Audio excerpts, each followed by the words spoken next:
Story 1. My opinion? It's not an offer he intends to be accepted. It serves two purposes. It silences the accusations of him being a dictator and buys them time. Story 2. They will not take the deal and he knows it.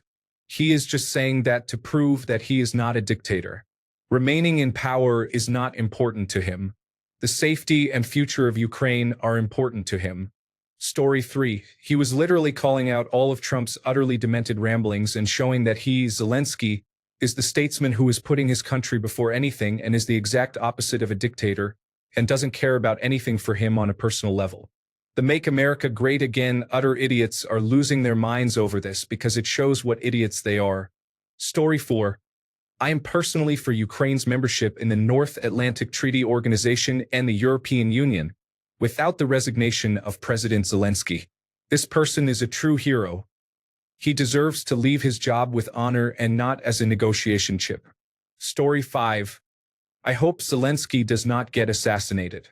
He has shown so much more integrity and leadership for his country than Trump ever will.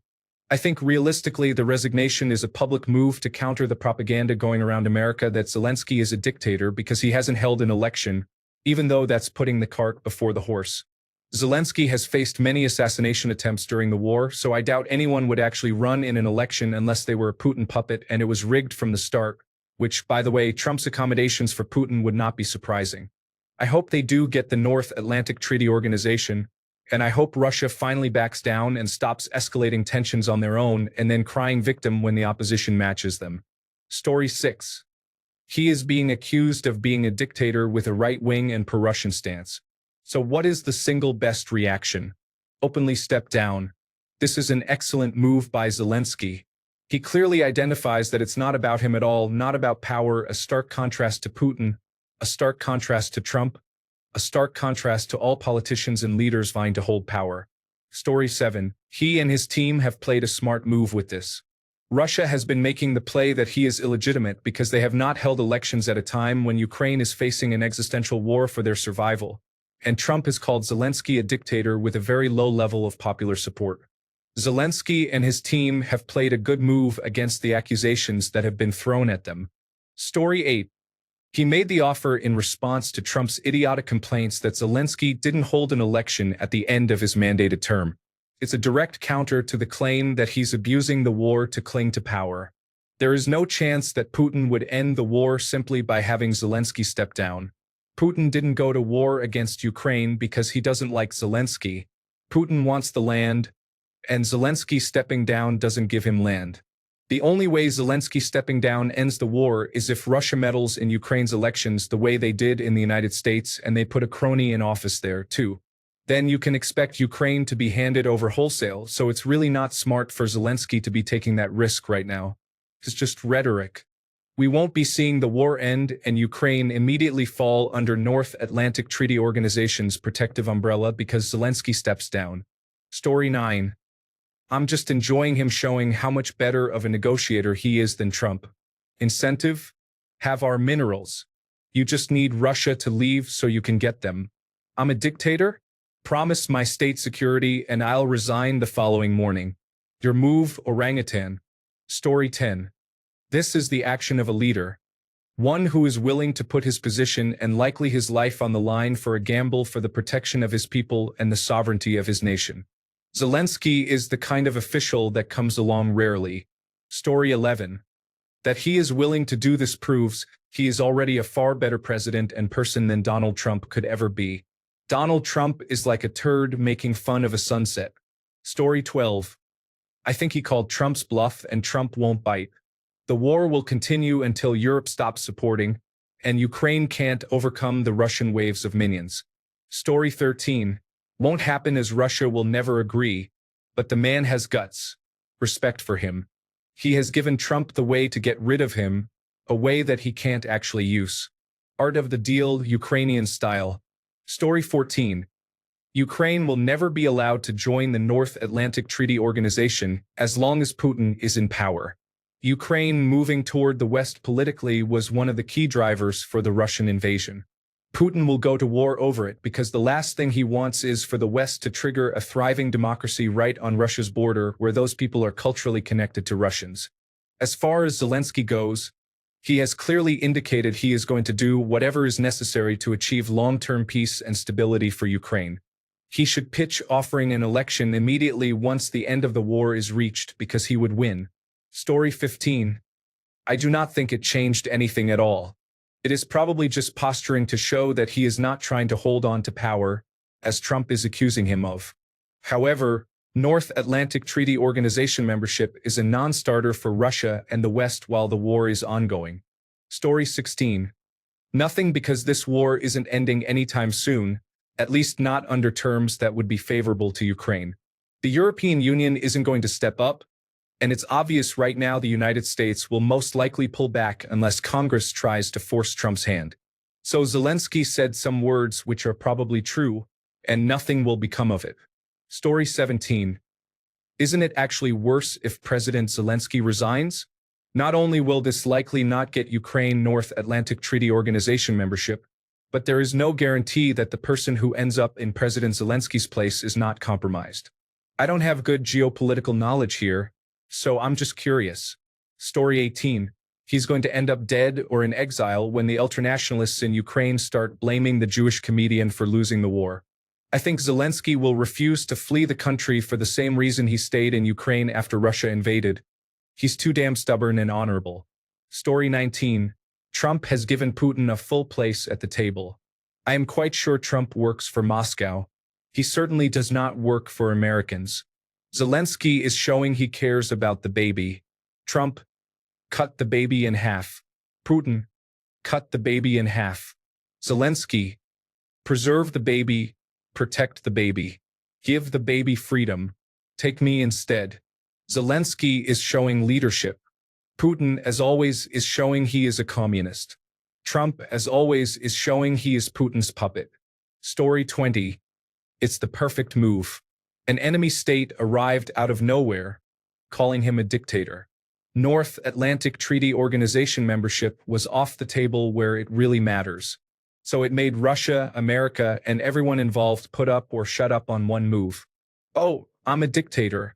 I will step down for my country's benefits from the North Atlantic Treaty Organization because I'm not a fool. Versus every American and Russian complaint, laid bare for what it truly is. Just shut up and give us everything you have. It ruins every narrative they would try to make in one go. Story 21. Russia is just going to invade again once Ukraine has honored their side of the agreement. Who is going to hold them to their responsibilities? Not the United States, especially with Putin's puppet in the White House. Story 22. I think he was threatened by President Krasnov. Zelenskyy already has a target on his back for the rest of his life, thanks to Putin. President Krasnov isn't getting his way and is either dropping protection or intelligence for Zelenskyy or personally threaten his life to get what he wants. My 2 cents. Story 23. Zelenskyy has been a shining example of true leadership to me.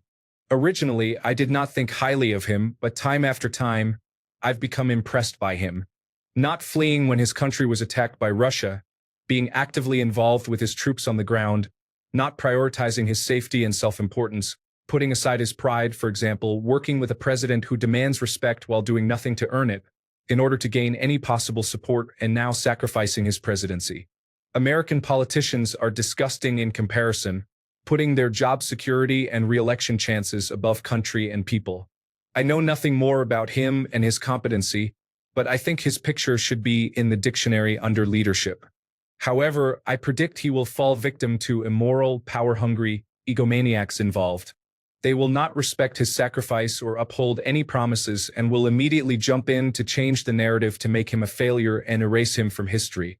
Especially since his strong leadership is glaringly obvious and threatens our efforts to value empty words over actions. Story 24. Dude is a hero. He's not like Vladimir Putin, who is leaving office dead, whether naturally or unnaturally. He's got nothing to worry about. I hadn't heard this news, but that's a real leader there, thinking of his country first. Story 25. Can't see it happening. It's worthwhile posturing, though, as he wants it to be clear that what they want is for the good of the country, not for his own benefit somehow.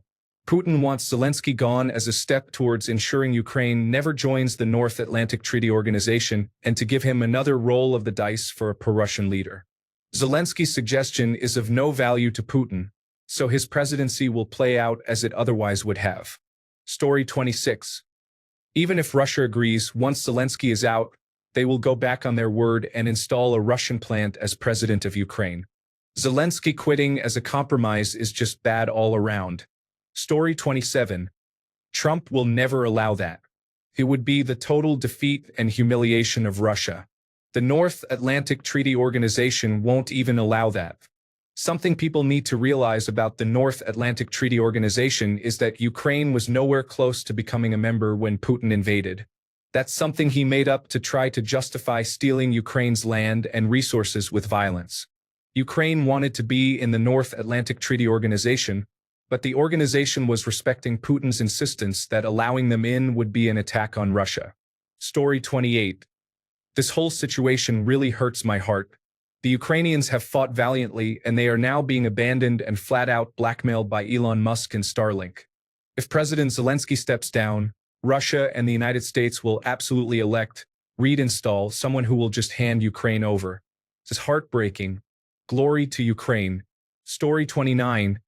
I don't think it will really change anything. Zelenskyy will likely remain leader of Ukraine until he either steps down of his own accord or is voted out, though I don't doubt that after 3 years of war he wouldn't mind someone else taking over. My understanding is that who is running Ukraine doesn't really matter. What matters is that Russia will inevitably attack Ukraine in perpetuity until they control it. With that being the case, allowing Ukraine into the North Atlantic Treaty Organization is tantamount to the North Atlantic Treaty Organization accepting that they will go to war with Russia. That is the issue. Who's in charge of Ukraine at the time is meaningless unless it somehow provides a guarantee that Russia will not attack Ukraine in the future. Story 30. As long as Donald Trump is in office, which could be the next decade for all we know, Ukraine has no way into the North Atlantic Treaty Organization. Unless the organization expels the United States, which I don't know if they have the mechanism to do, or maybe if Trump voluntarily withdraws from the alliance, which, considering his ideas on leaving the United Nations, isn't totally unbelievable. I don't see Ukraine being allowed into the North Atlantic Treaty Organization as long as Make America Great Again America is a member. In this case, no way Volodymyr Zelenskyy resigns. As long as his people are under Russian occupation, he's either going to see his country through to victory, or he's going to go down with his ship, as it were. Ultimately, unless congressional Republicans can gather the courage and find it within themselves to break from Trump's doubtlessly unwavering influence, I think Make America Great Again America and its alliance with the Soviet remnant and North Korea will spell the end of a free, democratic Ukraine. Story 31. Ukraine will not be in the North Atlantic Treaty Organization if there is any deal to be made to stop the war. Of all the concessions, that one is the easiest to make. Ukraine will still have allies and support from other countries, but there is zero chance Russia will end the war and allow Ukraine North Atlantic Treaty Organization status. Story 32. He will either make it to old age as he rightly deserves, or Trump will pretend to want to talk to him about a peaceful resolution to get him out in the open enough for Putin to eliminate him like he has so many others. Story 33. In the fairy tales and stories I grew up with as a 2000s kid, the story of Volodymyr Zelenskyy would be that his country beats back Russia for good, and he retires to some comfy safe house by a lake to live in peace and comfort for the rest of his days, heralded as the savior of his people and written of in history books in the same breath as people like George Washington or Nelson Mandela. My cold, cynical understanding of modern history and reality tells me that his story will end much the same as Alexei Navalny's ended. He will be a martyr. Hopefully, if that is the case, he will die quickly and with dignity, unlike Navalny. I wish it weren't the case. I wish I could say I believe he will prevail, and maybe he will. More is riding on Ukraine's success than people realize, especially here in the United States. But reality is harsh, and we're in the age of the oligarchs. My president is a Russian agent, and the Russians will never, ever accept any compromise that doesn't end in Ukraine's destruction, whether by absorption into Russia or by nuclear devastation, if it comes to that.